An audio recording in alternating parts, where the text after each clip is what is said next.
I remember calling my mom, was like, oh, the contractions are getting worse. I was vomiting all over the place. I had diarrhea at that point. Like, everything happened at once. Hi guys, welcome to my channel. If you're new here, my name is Esther. I am a mom of 3 living in Ireland. Today we're gonna have a special guest again. That's my 3rd baby, Nate. He's here with me. He's 4 months old and he has to be with me all the time. So this is how our filming situation is going to be today. If you hear any noise in the background, just know that it's him. He has a little bit of a cold. His breathing is very loud, so please excuse that. So having had 3 children, I think I am overqualified to talk about today's subject. I thought I would talk about my natural births. I remember when I was pregnant with my first AJ, I was obsessed with going online, watching people talk about their experiences. In my mind, I had an idea of what I wanted to have as a birth, but you know, it never goes the way you want because everything is in God's hands. So today I'm here to talk about my positive birth stories. I had 3 natural, vaginal, or whatever you want to call it, births, and they were actually pretty positive stories. If you are on the internet, on YouTube or anywhere else looking for people who have been through this journey and it has actually been positive, it's not only negative. Obviously it's good to do your research and be as informed as possible, but it's not in our hands. It's in God's hands.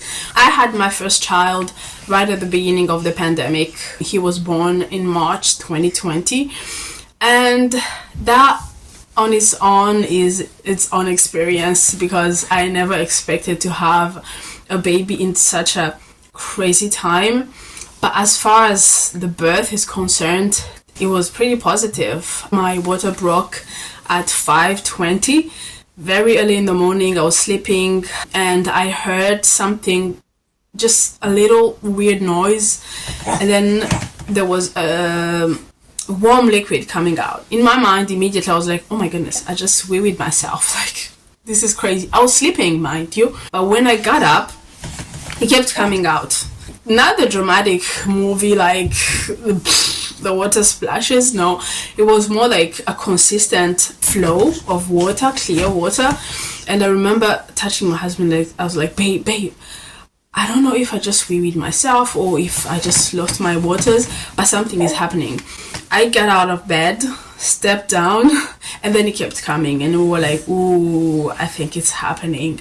And I remember right at that second, I felt scared. It started to sink in that this might be happening. At that point, I was 38 weeks pregnant, and it almost felt surreal. I went to the bathroom, I cleaned myself, and I think I did put on a pad to just catch the water. From that moment, contractions started and they kept getting worse and worse. I remember calling my mom, was like, oh, the contractions are getting worse. I was vomiting all over the place. I had diarrhea at that point. Like, everything happened at once. And you know what this woman told me? She was like, good. That's a good sign that things are going. You want those contractions to get worse and worse. And I was like, I know that that's not what I expected to hear from my mom. I expected something like, okay, sorry, it's gonna be okay. No, she was like, no, that's good. You need to embrace that. This woman has had 9 children, 6 natural births, so she knows what she's talking about. And I was like, okay, bye. I'm just gonna leave you. Things went really, really fast for me, and I'm grateful for that in hindsight because I've heard people who have like 48 hours labor, and I cannot even imagine how terrible and horrifying that is. I remember we decided to go to the hospital around 11 something. We had to call an ambulance because with public transport and taxis, it was just so much happening at once. It was our first time. It was right at the beginning of the pandemic. There were all these restrictions. So we had to call the ambulance, and the ambulance came very fast, thank God. I went into triage, they checked me, and I was 4 centimeters dilated. As a first-time mother, that already is crazy. I remember them asking me like, how do you feel on a scale from 1 to 10? How painful is it? And I was like, a good 6. And they were like, okay. They took me to the birthing ward. Is that what is called? I don't even remember. And I was there for a few hours, contractions kicking me like crazy. I remember one of the nurses checking me, and she was like, you're actually ready, you're 10 centimeters now. And she was like, you're ready to push. I was pushing for maybe a good 30 something minutes, and the baby came out. Although the contractions were crazy, painful, I think the peak of the pain for me at that point was when the head was crowning.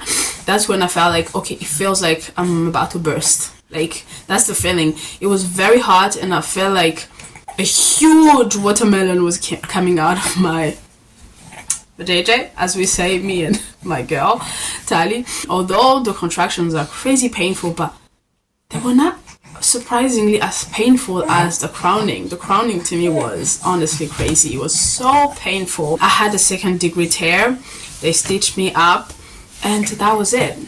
I think the secret to having a positive birth is the time. If you have a 48-hour labor, I don't think there's any way that can be positive. Like, having that amount of pain for so long can be draining. It drains your energy. It's just horrible. What I would say before I get to the second birth, I would say that the aftermath for me was the hardest part. Bless you. Alright, so we've had to bring this boy in because he wants to make an appearance, I guess.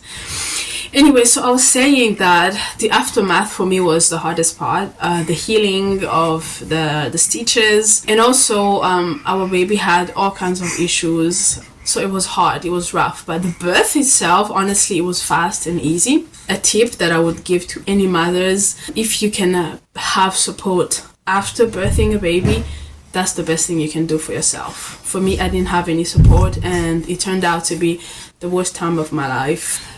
So my second birth story is another positive one, actually. So supposedly now I was a semi-expert. I knew what I was going into. I was a little bit more confident, I would say. My second pregnancy was pretty rough. It was really bad from the beginning to the end of it. I felt like I was going crazy. The whole time I was miserable.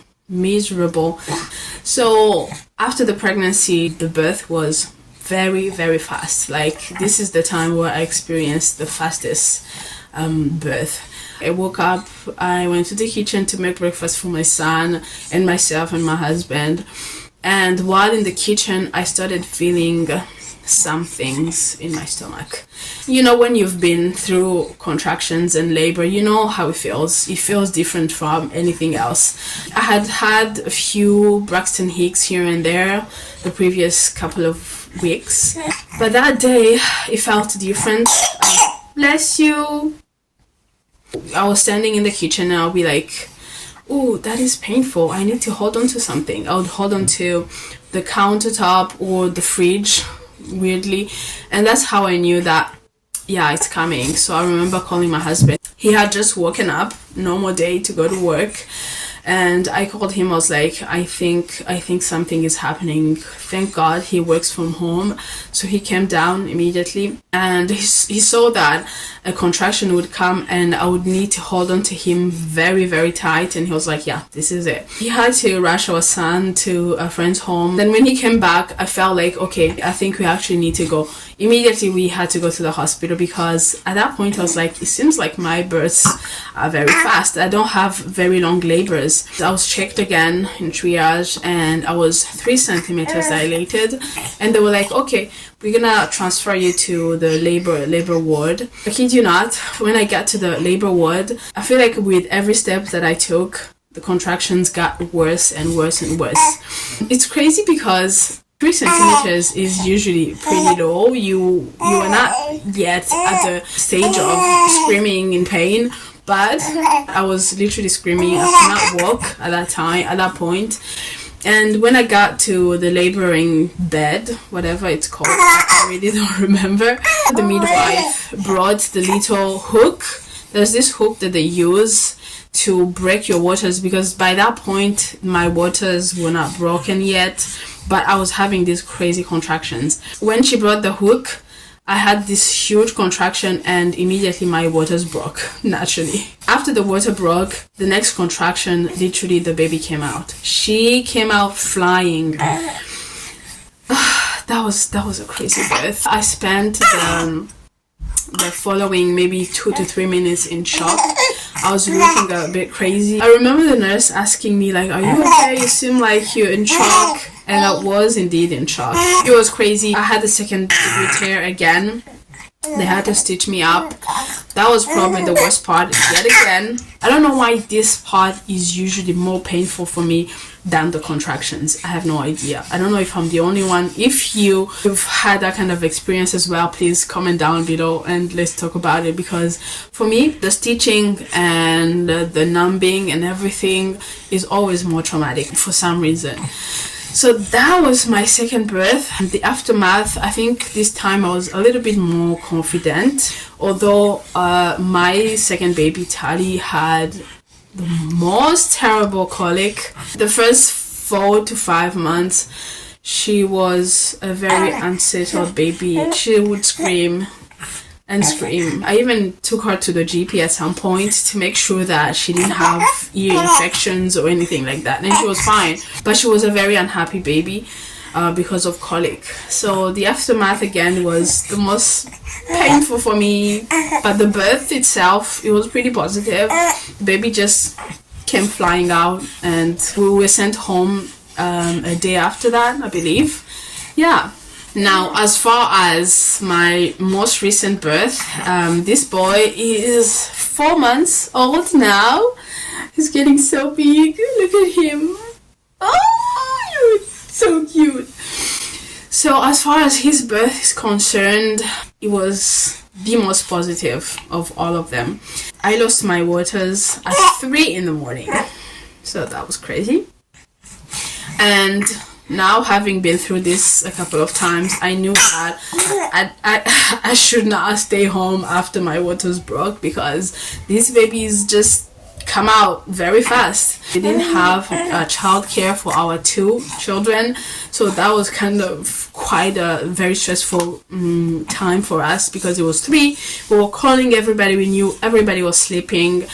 And needless to say that was honestly very stressful. But at the same time, as time went, my contractions kept getting worse and worse.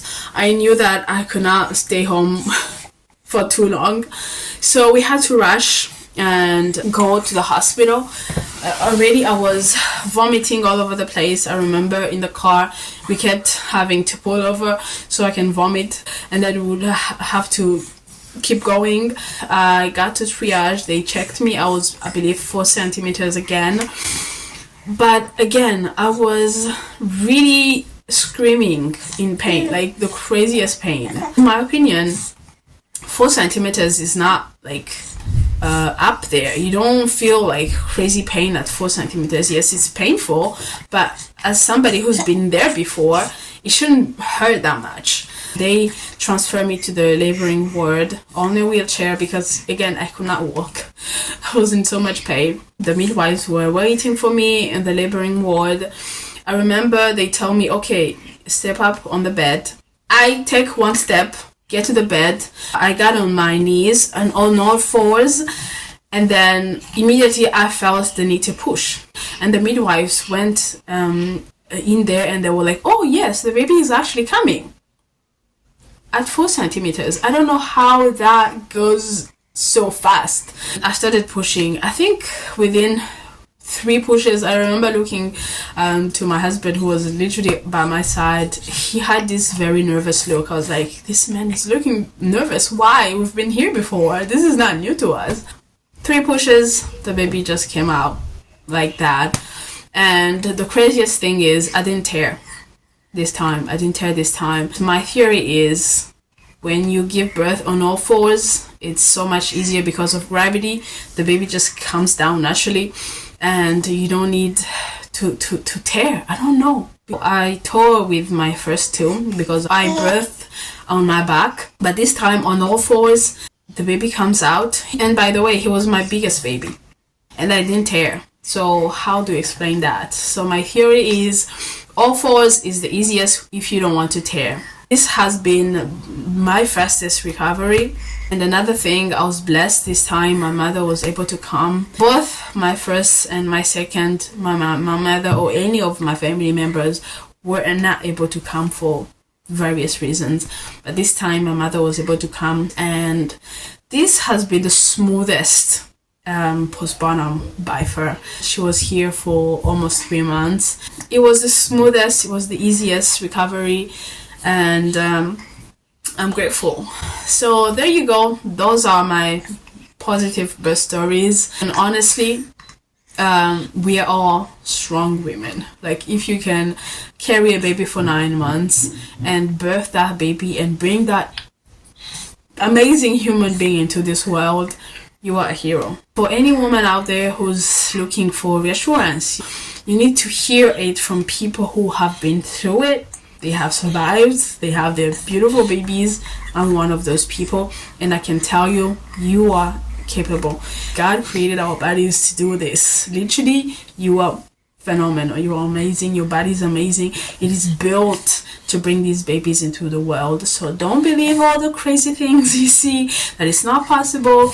Girl, you can do it. Thank you so much if you've made it through this video. I appreciate you so much. Thank you for being here. Make sure you subscribe to my channel and turn on that notification bell so you can be notified when I upload another video.